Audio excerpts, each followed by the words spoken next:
Halo semuanya, sawadee-krap. Kembali kita update terkait dengan persidangan kasus Brigadir Joshua. Akhirnya Ferdy Sambo dan juga Putri Chandrawati membacakan permintaan maaf yang telah mereka siapkan skripnya oleh tim kuasa hukumnya, karena aku yakin pada saat seseorang itu meminta maaf dengan tulus ke orang lain, biasanya tidak menggunakan skrip, akan mengalir begitu saja. Tetapi ini berbeda pada saat Ferdy Sambo dan juga Putri Chandrawati yang dalam satu ruangan yang sama dengan orang tua Brigadir Joshua, mereka meminta maaf dengan membaca skrip. Bahkan Ferdy Sambo pun dalam permintaan maafnya pun ekspresi wajahnya dengan mata yang melotot, dengan kata yang ditekan, dan ini adalah indikasi bukan permintaan maaf tapi hanya menegaskan karena ini adalah kesalahan putra bapak ibu, makanya saya marah. Well, ini jelas ya mengindikasikan bahwa Ferdy Sambo tidak ada penyesalan dalam menghabisi Brigadir Joshua. Tentunya ini akan menjadi salah satu pertimbangan yang mulia hakim nanti. Apakah terdakwa ini menyesali perbuatannya? Kita akan coba simak cuplikannya. Ini adalah pernyataan yang benar-benar pasti ngebuat hati orang tua Brigadir Joshua begitu sakitnya. Apalagi dikatakan dengan dialah yang ngebuat saya marah. Intinya kayaknya dunia ini berpusatnya kepada Ferdy Sambo. Semuanya harus mengacu kepada dia. Ya, adalah indikasi yang luar biasa karena kebiasaan kalau orang sudah memiliki jabatan yang sangat tinggi sekali, semua orang selalu mengatakan siapa. Itu adalah kata-kata yang bosan banget kita dengar beberapa hari ini, termasuk dengan saksi Susi. Sepertinya dia adalah the center of the world gitu. Ini cuplikan yang ngebuat orang tua Brigadir Joshua begitu geram dengan pernyataannya Ferdy Sambo. Menyampaikan bahwa peristiwa yang terjadi adalah akibat dari kemarahan saya atas perbuatan anak bapak. Atas perbuatan anak bapak kepada istri saya. Marahnya itu marah, bukan permintaan maaf. Kalau orang minta maaf itu, Bapak, saya minta maaf dengan tulus, apapun kesalahan anak Bapak, seharusnya saya tidak boleh melakukan seperti itu. Tapi ini enggak, matanya melotot, ditekan kata-katanya walaupun dalam nada rendah, tetapi ini adalah karena anak Bapak yang salah, makanya saya marah, dan saya tidak bisa mengontrol itu semua. Itu yang harus saya sampaikan, nanti akan dibuktikan di persidangan. Saya yakini bahwa Oke, pada saat orang tua Brigadir Joshua mendengarkan komentar dan juga permintaan maaf yang bukan permintaan maaf, tapi adalah pembenaran dia untuk melakukan pembunuhan tersebut, ya, ruangan persidangan ada suara yang wow, begitu kan ya. Secara detailnya, dari Ferdy Sambo, poin-poin yang disampaikan adalah begini teman-teman. Saya sangat memahami perasaan ibu dan bapak. Saya mohon maaf, saya sangat menyesal karena tidak bisa mengontrol diri. Peristiwa yang terjadi adalah akibat dari kemarahan perbuatan anak bapak dan ibu ke istri saya. Itu yang akan saya buktikan. Saya akui saya salah. Saya sudah minta ampun dengan Tuhan. Jelas, kalau ada yang bilang ini adalah permintaan maaf, Anjas, sama sekali bukan. Memang kata-katanya adalah banyak kata maaf, tetapi dalam actionnya, dalam bahasa tubuhnya, Ferdy Sambo tidak mencerminkan hal seperti itu.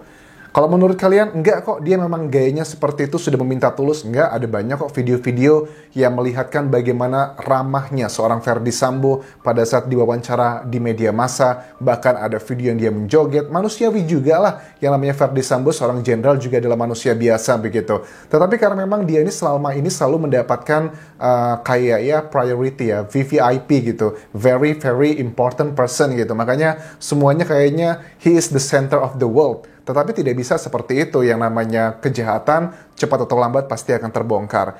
Tidak jauh berbeda dengan pernyataan dari Putri Chandrawati yang dalam skrip yang telah disiapkan. Aku yakin tim kuasa hukum memang tugasnya mereka untuk menyiapkan kata-kata yang disampaikan dari seorang Putri Chandrawati. Poin-poinnya begini yang disampaikan Putri Chandrawati. Dia berusaha untuk membangun kesedihan. Berusaha wajah, mimik, ekspresi wajah untuk menangis. Tetapi please correct me if I'm wrong, tidak ada setetes air mata pun yang tumpah. Karena kamera dari berbagai media, Metro, TV One, CNN, tidak ada yang menangkap ada rekaman tetesan air mata, walaupun itu sudah zoom in sekali. Kalau ada, boleh kalian kirimkan ke video di Instagramku, ataupun juga lewat sini email juga boleh. Kata-katanya seperti ini. Saya Atas nama keluarga ucapkan turut berduka cita atas berpulangnya Joshua dan semoga diberikan tempat terbaik. Kenapa sih harus bawa-bawa atas nama keluarga? Atas nama pribadi aja deh. Karena permintaan maaf itu adalah levelnya, meminta maaf itu adalah meletakkan diri kita benar-benar di titik terendah untuk meminta maaf secara tulus apapun penyebab dari peristiwa ini. Ini tidak dilakukan oleh Putri Chandrawati juga sama. Aku yakin yang menulis skrip Ferdy Sambo dan juga Putri Chandrawati adalah sama. Seperti aku katakan di awal-awal video, beberapa video sebelumnya, bahwa kalau Putri dan juga Ferdy Sambo adalah meminta maaf dan bersujud bahkan seperti Barada Eliezer, ini justru akan menghancurkan grand design skenario yang telah mereka ciptakan dan itu akan menganulir semuanya. Dikatakan juga begini, saya dan keluarga mengucapkan turut berduka cita atas berpulangnya Joshua dan semoga diberikan tempat terbaik. Kita sebagai manusia biasa adalah rahasia dan kehendak dari Tuhan untuk Yang Maha Kuasa. Ini muter-muter dibawa ke Tuhan semuanya. Saya dan Bapak Ferdy, kami pun tidak menginginkan kejadian seperti ini di keluarga kami. Ini membawa luka mendalam di keluarga. Tetap, ini adalah sama kayak Ferdy Sambo. Kayaknya dia ini adalah center of the world gitu. Bukannya minta maaf dengan tulus, mengatakan prihatin dan sebagainya, tetapi dia tetap membawa kondisi keluarganya. Keluarga kami. Dia tidak memikirkan perasaan bagaimana orang tua dari Brigadir Joshua yang ada di depannya. Dia tidak berpikir seperti itu. Saya juga sebagai seorang ibu, tetap ya, bawa hal-hal yang memang humanis, yang bisa diterima oleh masyarakat untuk mencuri perhatian dan juga simpati, termasuk juga dengan hakim, karena hakim juga adalah manusia biasa, dan tujuannya ini juga apapun yang dikatakan dan dilakukan oleh para terdakwa di persidangan, kita jangan percaya begitu aja. Ini sama lah ya, kayak drama sinetron di Indonesia atau reality show sebagian di Indonesia. Apapun yang tampil di TV umumnya itu sudah direncanakan teman-teman, tetapi dieksekusi secara natural mungkin, alamiah mungkin. Ini juga sama yang dilakukan para terdakwa. Saya juga sebagai seorang ibu, saya paham perasaan ibunda Joshua, anak seperti nafas. Kalau Putri Chandrawati paham perasaannya ibunda dari Brigadir Joshua, paling tidak telepon lah, paling tidak seminimal mungkin telepon lah untuk mengatakan turut berduka cita. Ibu, saya mohon maaf, tetapi memang benar telah terjadi peristiwa itu, bla bla bla. Tetapi kan tidak ada kejadian seperti itu. Kalau hanya berkata-kata, setiap orang juga bisa mengatakan seperti itu. Tapi action itu speaks louder than words, dan itu tidak terlihat dari statementnya Putri Chandrawati. Dari hati yang mendalam, saya mohon maaf atas semua ini. Semoga Tuhan menguatkan hati ibu dan bapak. Kenapa bawa-bawa Tuhan, ibu? Harusnya Tuhan itu urusan yang lain lagi. Tetapi apa yang ibu lakukan untuk menguatkan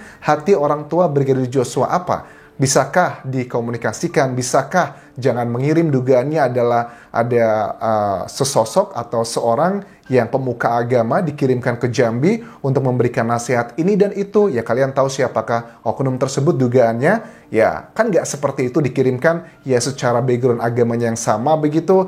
Dan ini adalah suatu hal yang tidak masuk akal karena penulis naskah dari kedua terdakwa ini mereka tidak menggunakan empati. Empatinya itu cuman basa-basi doang dari sini. Well, aku kesel sebenarnya pada saat melihat mereka membacakan permintaan maaf tersebut. Kita aja yang di luar kesel banget. Apalagi ibunda Brigadir Joshua yang memang terlihat cukup emosional. Beberapa kali juga teriak-teriak. Dan memang tipikal orang Sumatera ya. Suaranya memang nada tinggi seperti itu. Apakah itu hal yang wajar? Hal wajar sekali. Jangankan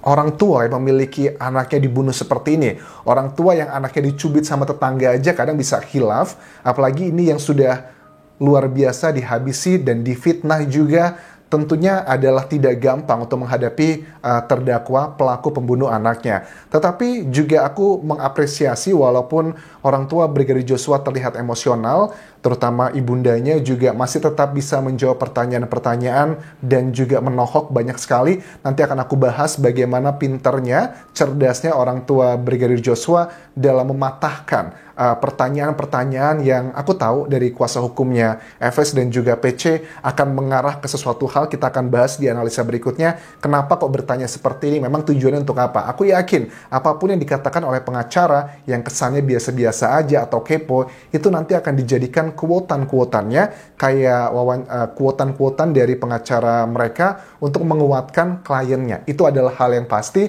sudah terbaca sekali. Nanti akan aku baca. Misalnya adalah kayak ditanya tentang kehidupan rumah tangga.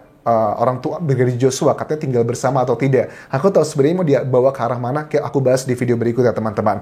Dan aku juga salut untuk ayahanda dari Brigadir Joshua yang begitu dengan tenang juga mengimbangi sang ibunda Brigadir Joshua yang luar biasa. Apakah menurut kalian permintaan maaf Putri dan Ferdy Sambo ini adalah tulus atau tidak?